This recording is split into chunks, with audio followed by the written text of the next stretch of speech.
Bonjour mes chers amis, voilà, on va essayer de poursuivre ce matin donc l'étude du 24e chapitre de Michelet et on va comme d'habitude le dédier à l'élévation de l'âme de toutes ces âmes innocentes qui ont quitté ce monde en ce jour tragique de l'Akba Omer et surtout pour la réfoua chez les mains de tous les malades puisqu'il y a encore des gens qui sont malheureusement qui ont besoin de Rahme Shamaim, de la miséricorde divine. Et voilà, on va consacrer l'étude de ce matin à toutes les personnes ayant besoin donc de cette miséricorde divine pour que Hachem nous envoie de bonnes nouvelles à tous, Be'ezrat Hachem. Alors ce matin, on va voir une comparaison en cette veille, on peut dire déjà de Shavuot. Comme vous le savez, on compare les paroles de Torah et la Torah elle-même au miel. Et ici, le roi Salomon va aussi utiliser cette comparaison. On va essayer de comprendre pourquoi précisément le miel. Alors, nous sommes arrivés au verset 13, Yud Gimel, qui dit « Echol beni devash kitov » mange du miel, mon fils, car il est bon. « Venofet matok al chikecha » et le miel vierge, donc le plus pur qui existe, est doux al chikecha, à ton palais. Alors, les commentaires ici disent que pourquoi on dit qu'il est bon, qui tov hu lagouf vela nefesh. Le miel n'est pas seulement bon pour le corps, mais aussi pour l'âme. Ou bekocho, comme ça c'est rapporté, les ha'ir ha'enaim ha'yefot mer'av u'mitzon. Et on peut, grâce au miel, récupérer des forces physiques et mentales. Et mer'av u'mitzon, même après un jeûne, ça donne tout de suite la force. Pourquoi? Ve'advash ba bilshon amikra kedugma ledavar hamatok bioter. Donc c'est comme ça qu'on dit que le miel est toujours pour symboliser quelque chose qui est doux et bon.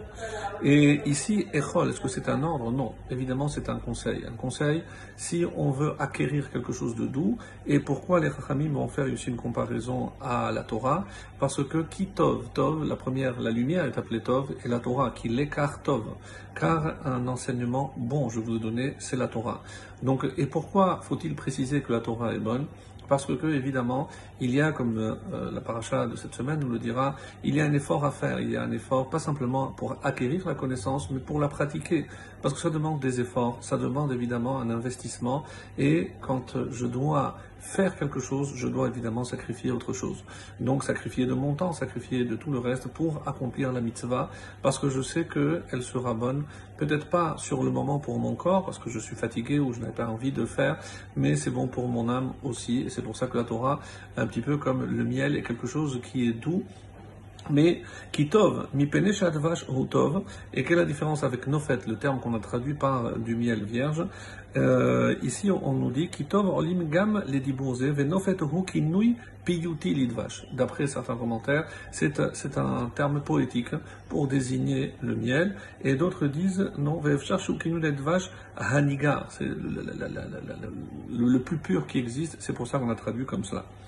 Le verset 14 nous dit Ken de'e chochma le nafshecha, sache qu'ainsi sera la sagesse pour ton âme, pour toi-même littéralement.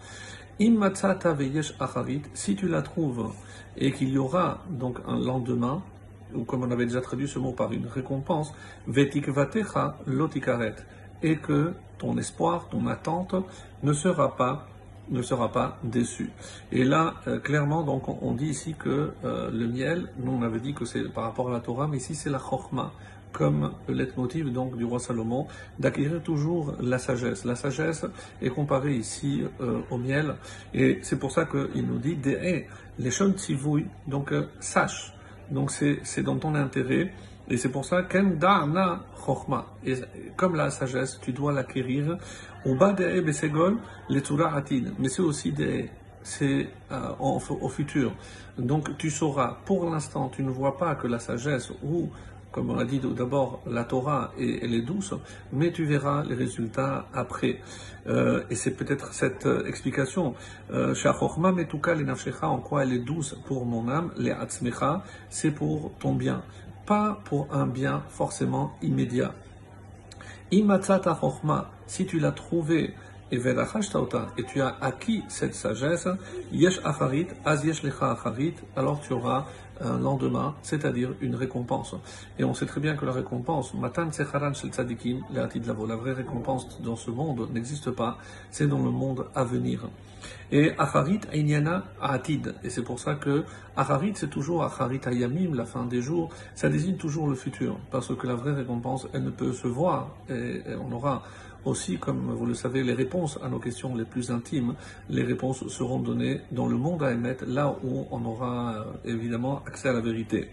Et il y en a qui disent que c'est Velomez les Ikna Ulbanim, comme Abraham Ibn Ezra, lui, il explique que c'est une allusion aux enfants et à la sagesse qui s'acquiert à la vieillesse et aux enfants.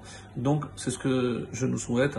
C'est Zaken, c'est Zekana Chochma. En quoi je dois respecter un vieillard? Parce qu'il a acquis la sagesse, il a acquis l'expérience de vie, et c'est comme cela qu'on va essayer de transmettre à nos enfants Bezrat Hashem. Excellente journée à tous.